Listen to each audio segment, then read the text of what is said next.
오늘 우리에게 주신 하나님 말씀 예레미야 7장 12절에서 15절 말씀 제가 봉독해 올리겠습니다. 너희는 내가 처음으로 내 이름을 둔 처소 실로에 가서 내 백성 이스라엘의 악에 대하여 내가 어떻게 행하였는지를 보라. 여호와의 말씀이니라. 이제 너희가 그 모든 일을 행하였으며 내가 너희에게 말하되 새벽부터 부지런히 말하여도 듣지 아니하였고 너희를 불러도 대답하지 아니하였느니라. 그러므로 내가 실로의 행함같이 너희가 신뢰하는 바 내 이름으로 일컬음을 받는 이 집 곧 너희와 너희 조상들에게 준 이곳에 행하겠고 내가 너희 모든 형제 곧 에브라임 온 자손을 쫓아낸 것 같이 내 앞에서 너희를 쫓아내리라 하셨다 할지니라. 아멘. 하나님께서 오늘 내게 주시는 말씀에 아멘으로 화답하겠습니다. 아멘. 오늘 설교 제목은 자애하시는 하나님이라고 했는데 좀 풀어서 쓸 필요가 있습니다. 자애하시기까지 나를 사랑하신 하나님이라고 표현하고 싶습니다. 여기서 자애란 자신을 해친다, 자신을 죽인다, 하나님 스스로 자신을 해친다, 자신을 죽인다 라는 의미로 사용했습니다. 여러분, 하나님이 여러분을 정말 얼마나 사랑하실까요? 반면에 나는 그 하나님을 또 얼마나 사랑하고 있을까요? 여러분, 하나님을 위해서라면 무엇까지 양보하실 수 있으시겠어요? 어디까지 갈 수 있겠습니까? 하나님은 우리를 이토록 사랑해 주셨는데 우리에게 하나님은 어떤 존재일까요? 성경에 보면은 하나님께서 우리에게 자상하게도 나를 이렇게 사랑해 달라라고 말씀하신 부분이 있습니다. 하나님께서는 우리에게 너희는 마음을 다하고 목숨을 다하고 뜻을 다하고 힘을 다해서 나를 사랑해 달라. 그런데 그 사랑은 입으로만 하지 말고 행함으로 보여달라라고 하셨습니다. 그 행함의 방법 가운데 하나가 이웃, 특별히 이웃 가운데도 소자란 작은 자, 좀 풀었으면 내게 갚을 것이 없는 약한 자를 말해요. 내게 득될 것이 없는 자, 그런 자에게까지의 사랑과 섬김으로 그렇게 나를 사랑하는 방법을 말씀하셨어요. 그러면 우리는 이웃을 얼마나 또 사랑해야 될까요? 성경은 또 얘기했습니다. 너 자신을 사랑하는 만큼 너에게 득될 것이 없이 되갚을 것이 없는 그 작은 자까지도 사랑하라 라는 기준으로 우리에게 말씀해 주셨습니다. 그렇다면 여러분, 하나님께서 어떻게 우리에게 이렇게까지 요구하실 수 있을까요? 하나님은 어떤 분이시기에 우리에게, 또 하나님과 우리와의 관계가 어떤 관계이기에 우리에게 이렇게까지, 우리에게 아무런 득이 될 것이 없는 작은 자 소자에게까지 너 자신을 사랑하듯 섬기고 사랑하라 라고 하실 수 있을까요? 하나님이 먼저 우리에게 그렇게 하셨기 때문이었습니다. 함께 요한복음 13장 34절 말씀을 같이 봉독하겠습니다. 새 계명을 너희에게 주노니 서로 사랑하라. 내가 너희를 사랑한 것 같이 너희도 서로 사랑하라. 아멘. 하나님께서 분명히 말씀하셨습니다. 내가 너희를 사랑한 것처럼 너희도 이웃을 사랑하라 라고 하셨습니다. 오늘 본문 뒤에 흐르는 깊고 깊은 내용이 바로 이토록 우리를 사랑하신 그 하나님의 사랑을 배경으로 하고 있는 거예요. 그 하나님의 사랑을 배경으로 오늘 말씀을 들으시길 바랍니다. 본문 12절 말씀을 함께 봉독하겠습니다. 너희는 내가 처음으로 내 이름을 둔 처소 실로에 가서 내 백성 이스라엘의 악에 대하여 내가 어떻게 행하였는지를 보라. 하나님 말씀에 아멘으로 화답하겠습니다. 아멘. 자, 보세요. 내가 처음으로 내 이름을 둔 실로. 여러분, 이 실로라는 이 지명을 꼭 기억을 하셔야 됩니다. 이 실로는 여러분 어떤 곳일까요? 또 거기에서 무슨 일이 일어났고 또 거기에서 하나님께서 어떻게 행하였을까요? 어떻게 행하였을까요? 자, 솔로몬의 성전이 지어지기 전에 이스라엘 백성들은 출애굽한 이후에 광야에서 하나님께서 모세에게 가르쳐 주신 방식 그대로 성막을 만들었습니다. 그 성막을 통해서 제사를 지냈습니다. 그리고 사무엘 선지자가 태어나던 그 시기에 엘리라는 제사장이 있었습니다. 엘리에게는 홈니와 비느하스라고 하는 두 아들이 있었는데 그들의 악행은 정말 상상할 수 없을 정도로 너무나 컸습니다. 한마디로 하나님을 멸시하는 행위였어요. 하나님을 멸시하는 행위. 사무엘상 2장에 언급된 그들의 악행을 좀 요약하면은 엘리의 아들들은 이제 백성들이 제사를 위해서 고기를 성막으로 가지고 옵니다. 가지고 오면 사환을 시켜서 3살 갈고리, 여러분 갈고리 아시죠? 갈고리로 솥에서 고기를 건져내 가져갔습니다. 그리고 고기는 사실 번제단에 태워야 하는데 그 제사를 지내기 전에 태우지 않고 날 것으로 그대로 빼앗아 갔습니다. 쓴 성경을 보면서 이런 생각이 들었습니다. 고기는 내가 먹고 하나님은 국물만 드세요. 우리 하나님이 이빨이 없으실까요? 하나님은 국물만 드세요. 이를 보신 하나님의 그 아픈 마음이 사무엘상 2장 17절에 담겨 있는데 정말 아픕니다. 여러분 아프게 들으셔야 돼요. 함께 읽습니다. 이 소년들의 죄가 여호와 앞에 심히 크면 그들이 여호와의 제사를 어떻게 했다? 멸시합니다. 제사를 멸시했다는 얘기는 예배를 멸시했다는 것과 똑같아요. 이들의 죄는 여기서 그치지 않았습니다. 하나님의 거룩한 회막문, 성막 문에서 수종드는 여인들이 있었는데 그들과 거기서 동침을 했다는 거예요. 그게 커다란 죄였습니다. 그런데 이것을 안 엘리 제사장, 아버지죠. 엘리 제사장은 그 자식들을 꾸짖지 않았어요.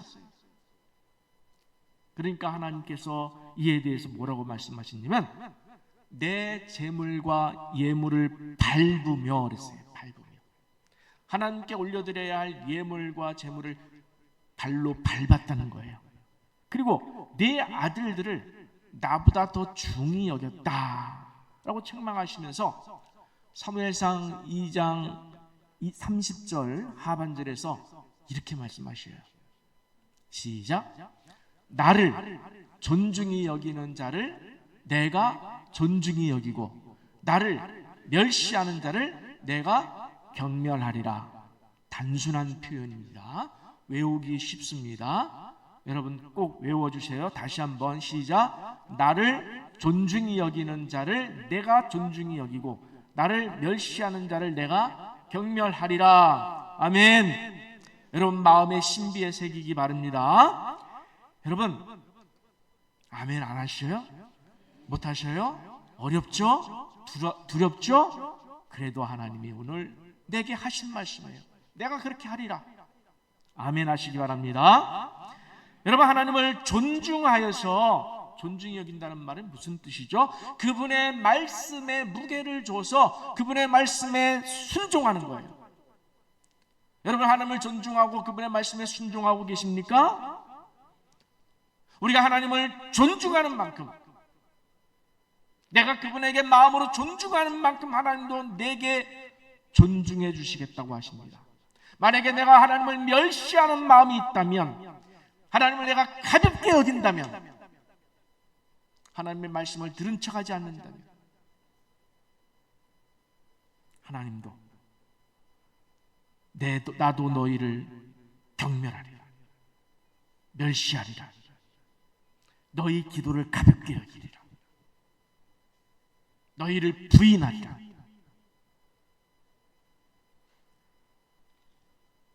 여러분, 한번 생각해 보세요. 하나님 창조주이신 전능하신 하나님이 나를 콕 집어서 내가 너를 경멸하리라, 내가 너를 멸시하리라, 내가 너를 부인한다 라고 하셨다고 생각해 보세요. 얼마나 끔찍하고 무서운 일입니까?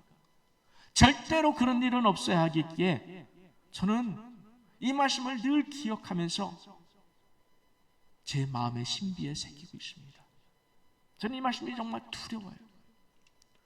오늘 우리가 하나님께 드리는 예배와 헌신과 헌물을 소홀히 여기는 마음, 가볍게 여기는 마음, 그런 마음이 있다면 그것이 하나님을 경멸하고 하나님을 경멸하고 멸시하는 거예요. 여러분과 하나님과의 관계는 어떻습니까? 바울은 로마서 12장에서 너희 몸을이라고 했어요. 너희 몸을 하나님이 기뻐하시는 거룩한 제물로 드리라고 했어요. 너희 몸을, 이것이 너희에 드릴 영적 예배라고 했습니다. 우리의 모든 삶이 제물이 되어서 하나님께 올려지는 영적 예배라고 했습니다. 우리의 삶이 제물이라는 거예요. 여러분, 그 제물을 갈고리로 떠내서 가져가 버리면, 하나님께 드리지 않으면 하나님을 멸시하는 거예요. 여러분, 그만큼 거룩하고 신실하게 살고자, 내 삶이, 내 몸이, 내 모든 것이, 내 생각하는 것까지도 하나님께 올려드리는 영적 예배구나. 그러면 내가 신실하고 거룩하게 살고자 몸부림치십니까? 몸부림쳐야 돼요. 이건 선택의 여지가 없어요. 몸부림쳐야 돼요. 왜? 전능하신 하나님께 내 삶을 올려드리는 문제예요. 이걸 어떻게 소홀히 여길 수 있겠습니까? 우리가 올려드리는 물질도 거룩해야 되겠지만은 우리의 삶 전부가 거룩해야 하고 말씀에 신실하게 순종하며 살아내야 하는데, 저는 저 자신이 부족할까 봐, 저 자신이 하나님 앞에 부족하고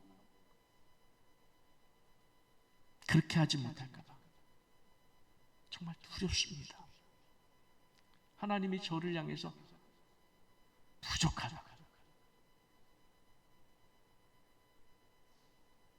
마음에 들지 않는다, 너무 두려운 일 아니겠어요? 여러분, 엘리의 두 아들이 이렇게 하나님을 멸시한 결과가 무엇입니까? 하나님을 멸시한 결과가 있어요. 이스라엘과 블레셋이 전쟁이 했습니다. 전쟁이 일어났어요. 결과는 이스라엘의 참패로 끝났습니다. 무려 4,000명이나 죽었어요. 그 당시 인구로 볼 때 4,000명이 죽었다는 것은 어마어마한 일이에요. 엘리의 두 아들은 하나님의 언약궤를 들고 나가지 않아서 전쟁에서 패했다고 생각을 했습니다. 그래서 이번에는 두 번째 전쟁에는 하나님의 언약궤를 들고 나갔습니다. 하나님의 언약궤는 하나님의 임재의 상징이에요. 하나님을 모시고 나간 거예요. 전쟁에 하나님을 모시고 나간 거예요. 이 소식을 들은 블레셋 진영에 큰 두려움이 임했습니다. 그들은 이스라엘 백성들을 위하여서 하나님께서 애굽에 행하신 10가지 재앙의 소식을 이미 익히 들어서 알고 있었습니다. 그 하나님께서 홍해를 가르셨고 그 하나님께서 요단강을 가르셨다는 소식은 모든 역사를 알고 있었기에 그 하나님의 임재의 상징인 언약궤가 저쪽 진영에 왔다는 것에 그것을 듣기만 하고도 두려움에 떨었습니다. 벌벌벌 떨었어요. 저는 이 말씀을 읽으면서 우상 숭배하는 블레셋이 우리보다 낫네, 그런 마음이 들었어요. 하나님에 대해서 정당한 두려움, 거룩한 두려움을 갖고 있네. 여러분, 하나님에 대한 거룩한 두려움은, 그 두려움은 나쁜 게 아니에요. 거룩한 두려움을 품고 사시길 축복합니다. 그건 축복이에요. 그래서 블레셋은 용기를 냈어요. 그래도 용기를 냈어요. 싸움은 싸워봐야 하는 거지 하면서 전쟁에 임했어요. 그 결과는 예상 밖이었습니다.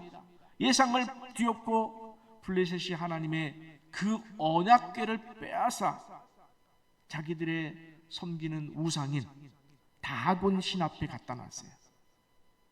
다곤 신 앞에 언약궤를 갖다 놨어요. 그러면서 외쳤습니다. 우리의 다곤 신이 여호와를 무릎 꿇렸도다 라고 환호했어요. 다곤 신 앞에 언약궤를 갖다 놓은 것은 다곤 신 앞에 무릎을 꿇린 거예요. 누구를? 여호와를. 그런데 여러분, 이 일을 행하신 분이 누구십니까? 정말 블레셋의 다곤 신이 여호와보다 세서 그 언약궤를 빼앗아 온 것입니까? 아니요. 하나님이 하신 일입니다. 하나님 스스로 하신 일입니다. 엘리의 두 아들과 백성들이 하나님을 멸시하는 죄를 보시고 온 우주의 창조주이시며 주권자이신 하나님 스스로 그 다곤이라는 우상 앞에 무릎을 꿇는 지경에, 그 지경에까지 이르게 만드신 것입니다. 그렇다면 하나님은 도대체 왜 그렇게까지 하셨을까요? 왜 그렇게까지 하셨을까요? 왜 그런 수모와 수치를 당하셨을까요? 자기 백성들인, 여러분, 자기 백성들인 우리의 성결과 거룩을 위해서였어요. 우리가 하나님을 무시하지 않고 멸시하지 않고 경외하며 찬송하는, 그에게 영광을 돌리기 위한 자기 백성으로서의 삶을 살게 하기 위해서라면 하나님은 자신이 다곤 신 앞에 무릎을 꿇는 그런 상황까지 만들어 가신다는 거예요. 하나님이 하나님의 백성으로서 우리를 자기 자리로 돌아오게 하시길 원하셨기 때문에 그 원하심을 이루기 위해서라면 하나님은 스스로 자해하시는 하나님이에요. 스스로 자해하시기까지 하셨어요. 여러분, 언약궤는 무조건 가진 자를 이기게 해주는 물건이 아니에요. 그 물건을 누가 가졌느냐가 중요한 것이 아니라 언약궤는 백성들의 삶과 신앙과 예배의 참된 모습을 요구하고 있었습니다. 그것을 가진 자의 삶과 신앙과 예배를 요구하고 있었어요. 우리의 삶이 온전한 예배자의 삶이 되지 않는다면 그 언약궤는 우상 앞에 무릎 꿇는 한낱 괴짝에 불과한 거예요. 온전한 예배를 드리지 않고 온전한 신앙과 믿음으로 하나님을 경외하지 않으면서 그 언약궤를 들고 나간다면 그 언약궤는 괴짝에 불과한 거예요. 여러분, 우리의 예배도 무의미한 예배가 될 수 있다는 사실에 정말 두려움이 있어야 돼요. 이 시간 하나님을 경외하고 엎드려 경배하기를 그 마음과 심령이 없다면 하나님께 올려드리는 여러분의 삶을 온전히 예배하길, 말씀에 순종하길 거부한다면 지금 앉아서 드리는 이 예배가 하나님께 올려지지 않는다는 거예요. 두렵잖아요. 얼마나 귀한 발걸음입니까? 전 여러분이 오시는 것을 볼 때마다 참 귀하고 귀하다고 느껴져요. 그런데 그것을 완성하는 것은 하나님에 대한 순종이에요. 말씀에 대한 경외하는 거예요. 나는 하나님의 말씀에 온전히 순종하지 않으면서 하나님의 도우심만을 바란다면 그것은 하나님을 이용하겠다는 것밖에 되지 않아요. 하나님은 그런 우리에게 속지 않으십니다, 여러분. 그런 우리를 위하여 일하지도 않으십니다. 하나님 스스로 세상의 손가락질과 멸시를 받으시며 자애하시는 아니하시어도 절대로 죄와 타협하거나 거래하지 않으시면서 오직 우리의 거룩과 성결을 고집하고 계시다는 사실을 잊지 마시길 바랍니다. 이렇게 실로에서 여호와께서 어떻게 행하셨는지를 보라. 그렇게 하신 이유가 있어요. 그렇게 죄를 지은 이스라엘 백성들에게 어떻게 행하셨습니까? 언약궤를 우상 앞에 무릎 꿇게 하신 이 일을 불사하신 하나님이 이제 너희의 성결과 거룩을 위해서라면 이보다 더한 일도 하겠다라는 하나님의 무서운 결심이 담겨있는 말씀이에요. 자, 본문 14절을 봅니다. 함께 있습니다. 그러므로 내가 실로에 행함같이 너희가 신뢰하는 바 내 이름으로 일컬음을 받는 이 집 곧 너희와 너희 조상들에게 준 이곳에 행하겠고 라고 했습니다. 이 집이 무엇이죠? 솔로몬 성전이에요. 이곳은 솔로몬 성전이에요. 이 말씀의 배경이 되는 예레미야 7장 4절에서 6절 말씀을 제가 읽습니다. 너희는 이것이 여호와의 성전이라 여호와의 성전이라 여호와의 성전이라 하는 거짓말을 믿지 말라. 너희가 만일 길과 행위를 참으로 바르게 하여 이웃들 사이에 정의를 행하며 이방인과 고아와 과부를 압제하지 아니하며 무죄한 자의 피를 이곳에서 흘리지 아니하며 다른 신들 뒤를 따라 화를 자초하지 아니하면, 이것을 좀 뒤집어서 생각해 보세요. 이스라엘 백성들은 이웃을 멸시했습니다. 힘없는 이방인과 고아와 과부를 압제했습니다. 억울하게 했습니다. 자신이 가진 권력을 사용해서 짓눌렀습니다. 죄 없는 자의 피를 흘리기까지 했습니다. 나아가서 하나님 말고 다른 것을 의지하는 우상 숭배를 했습니다. 그러면서 그 아름답고 거룩한 솔로몬 성전을 향해서는 우리는 여호와의 성전을 가졌다. 우리는 여호와의 성전을 가졌기 때문에 의롭다. 그렇게 여겼습니다. 그런 백성들은 과거 실로에서 엘리 제사장의 아들들과 백성들이 하나님을 멸시한 죄악과 같았다는 거예요. 그래서 하나님께서 내가 언약궤를 이방 우상 앞에 무릎 꿇려서라도 너희를 살리려고 했듯이, 너희의 거룩함과 성결함을 회복시키려고 했듯이, 이제 너희가 자랑하는 이 성전, 여호와의 성전이라 여호와의 성전이라는 이 성전을 우상을 섬기는 이방 백성들에게 짓밟히도록 넘겨줘서라도 너희를 깨우치고야 말리라. 너희를 내 백성 삼고야 말리라. 그렇게 하나님 말씀하시는 거예요. 여러분, 백성들을 향하신, 아니 오늘 여러분과 저를 향하신 그 하나님의 애타는 마음이 느껴지십니까? 하나님은 우리를 위해서라면 스스로 자해를 하시면서라도, 자해해서라도, 자신을 해쳐서라도, 우상 앞에 무릎을 꿇어서라도, 성전을 허물어서라도, 우상 숭배자들에게 짓밟히도록 내버려 두서라도 내 백성을 구원하겠다. 내 백성을 찾고야 말리라. 그렇게 말씀하시는 그 하나님. 여러분, 이런 하나님의 마음에 눈물이 흐르지 않습니까? 여러분, 이런 하나님의 마음이 와닿습니까? 그 하나님이 나를 얼마나 사랑하시는지, 그 하나님이 나를 얼마나 사랑하시는지 이게 와 닿습니까? 와 닿아야 되는 거예요. 와 닿아야 되는 거예요. 보세요. 하나님 말씀하신 대로 실행하셨습니다.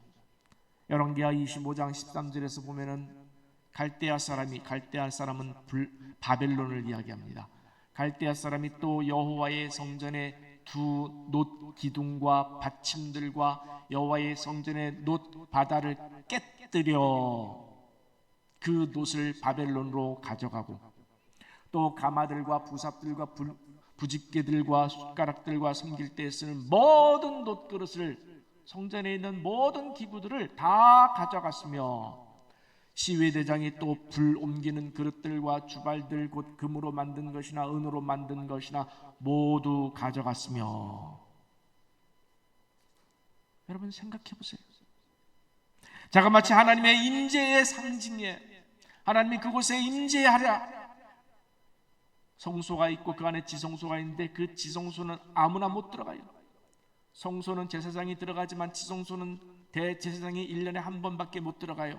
만약에 그것을 평민이 보거나 들어가거나 하면 죽어요. 그렇게 거룩한 곳이었어요.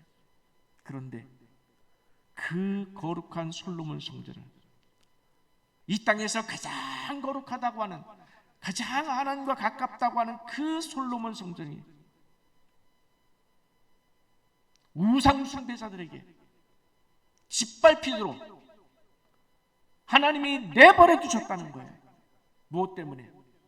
우리의 죄 때문에 모욕과 수치와 멸시를 당했습니다. 무엇 때문에? 백성들의 죄 때문에. 여러분, 오늘 우리의 죄 때문에 이 교회가 욕을 먹고 있습니다. 세상 사람들이 예수의 이름을 멸시하고 조롱하고 있습니다. 우리가 전도할 때 구세주는 무슨, 멸시합니다. 침을 뱉습니다. 여러분, 예수님이 뭘 잘못했습니까? 아니에요. 100% 우리가 잘못 살았기 때문에 이런 현상이 나타난 거예요.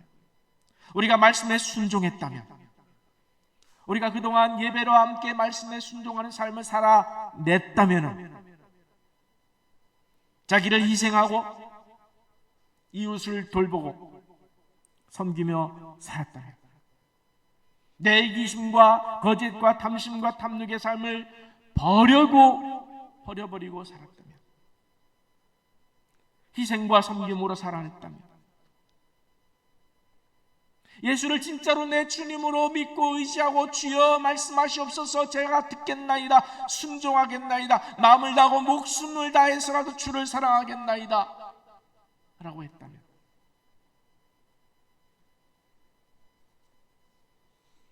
여러분 그렇지 않습니까? 우리가 죽자고 그분의 말씀에 순종했다면 세상은 교회와 우리와 예수를 욕하거나 멸시하지 않았을 거예요. 하나님이 자해하시기까지 우리를 사랑하신 사건은 아직 끝나지 않았습니다. 마지막 결정적인 사건이 바로 하나 더 남았는데, 어떤 사건입니까? 바로 십자가 사건이에요. 빌립보서 2장 6절에서 8절 말씀 우리 한번 같이 봉독하겠습니다. 그는 근본 하나님의 본체시나 하나님과 동등됨을 취할 것으로 여기지 아니하시고 오히려 자기를 비워 종의 형체를 가지사 사람들과 같이 되셨고 사람의 모양으로 나타나사 자기를 낮추시고 죽기까지 복종하셨으니 곧 십자가에 죽으심이라. 아멘. 우리는 이 말씀을 예수님의 비하, 낮아짐이라고 합니다. 삼위일체이신 하나님, 성부, 성자, 성령 삼위일체이신 하나님, 창조주 여호와께서 우리를 위하여 친히 피조물이 되어주셨어요. 아기 예수로 오셨다는 거예요. 여러분, 이게 상상이나 될 일입니까? 여러분이 만약에 벌레가 되어서 저 벌레를 구원하라 하면 하실 수 있겠습니까? 아무도 없어요. 있을 수 없는 일이에요. 근데 그분이 그 자리를 버리고 피조물이 되어 예수 그리스도로 오셨습니다. 예수로 오신 것만 끝난 것이 아니에요. 종이 되셨어요. 종으로서 제자들의 발을, 사람들의 발을 씻어주셨습니다. 가장 낮은 곳, 더 이상 낮아질 수 없는 곳에 낮아지셨는데 또 더 낮아지는 곳으로 가셨습니다. 그 낮아짐의 극치는 십자가예요. 십자가에 매달려 온갖 멸시와 조롱과 침뱉음을 받으신 것을 여러분 성경을 통해서 알고 있지 않습니까? 그리고 마침내 죽으셨습니다. 여러분, 이보다 더 큰 하나님의 자애는 없습니다. 하나님은 완전히 스스로 죽어버리셨습니다. 왜 그러셨을까요? 왜 그러셨을까요? 바로 여러분과 저의 죄 때문에, 여러분과 저의 불순종 때문에, 우리를 지옥에 갈 죄에서 건져내시기 위해서 스스로 죄의 제물이 되셔서 죽으셨어요. 하나님께 우리 죄를 용서해달라고 하셨고 하나님이 그 제사를 받아주셨기에 우리는 오늘 지옥에 갈 운명에서 천국 백성이 되었다고 소망하면서 살아갈 수 있게 된 이 사건, 그것은 하나님의 자애로 이루어진 거예요. 스스로 해침으로 온갖 멸시와 조롱과 침뱉음을 받아내심을 통해서 이루어내신 우리에 대한 선물이에요. 이렇게 하나님은 우리의 성결과 거룩한 삶과 구원을 위해서 스스로 자애하며 죽기까지 하셨는데, 그 하나님을 믿는다고, 그 예수님을 믿는다고 하는 우리는, 그 뒤에서 살고 있는 우리는, 여러분, 그 주님을 내 인생의 주님으로 인정하지 않고 만약에 우리가 믿는 척만 한다면, 순종하는 척만 한다면, 여러분, 하나님 모르실까요? 여러분, 하나님 다 아셔요. 그래서 하나님을 기만하고 속이는 거예요. 엘리의 두 아들이 솥에서 새 갈고리로 고기를 건져낸다는 이 이야기를 듣고 여러분 마음속에 어떻습니까? 제사를 드리러 온 그 백성들의 제물을 가지고 있는데 그 새 갈고리로 고기를 건져내고 고기는 지들이 처먹고 하나님에게는 국물만 드린다는 이 이야기를 들으신 여러분의, 이 이야기를 보시는 여러분의 마음이 어땠습니까? 있을 수 없는 일 아닙니까? 그렇게 하나님을 멸시하고 경멸하는 일은 있을 수 없는 거예요. 그런데 오늘 내가 그렇게 살고 있다면, 오늘 내가 하나님을 경멸하고 멸시한다 이 단어를 생각하지 않으면서, 그러나 그분의 말씀에 내가 순종하지 않는다면, 그분의 말씀을 두려워하지 않는다면, 그분의 존재에 대해서 두려워하지 않는다면, 존중하지 않는다면, 인정하지 않는다면, 여러분, 우리가 세상에 나가서 살면서 그분의 이름을 인정하지 않고 내가 그리스도인임을 부끄러워하고 내가 그리스도인임을 자신 있게 감사함으로 표현하지 못한다면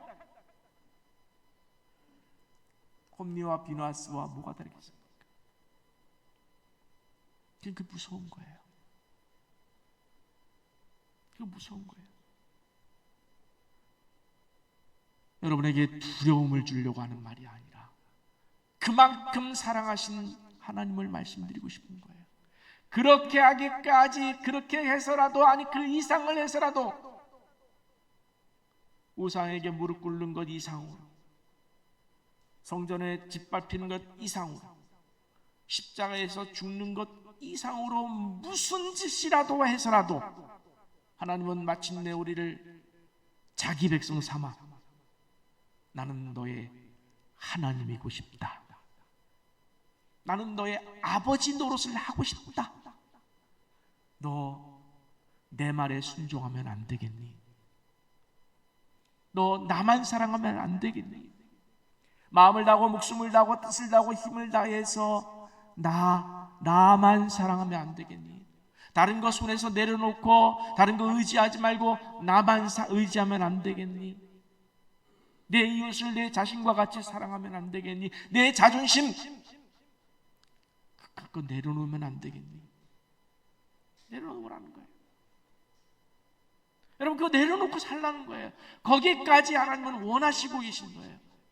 여러분, 자해하시면서까지라도 우리에게 그렇게 말씀하시는 하나님 앞에 여러분 언제까지 고집하시겠어요?